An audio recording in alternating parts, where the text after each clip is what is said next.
주말 아침부터 찾아온 아래층 이웃. Many times I have to come over and tell you guys to stop really like stomping.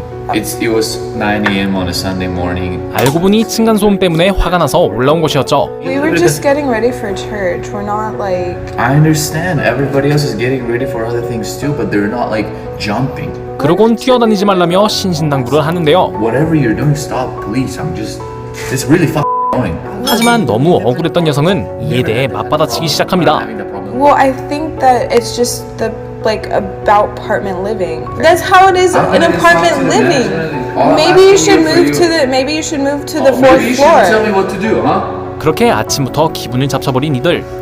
이어서 여성은 자신의 아파트 내부를 공개하며 집에서 신발을 신지 않을 뿐더러 바닥에 깔아놓은 카펫도 보여주었는데요. 게다가 타일이 깔린 주방에서만 푹신한 슬리퍼를 신는다며 억울함을 호소했죠. 아침 9시에 층간소음이라 여러분의 생각은 어떤가요? It's really annoying. Well, I think that it's just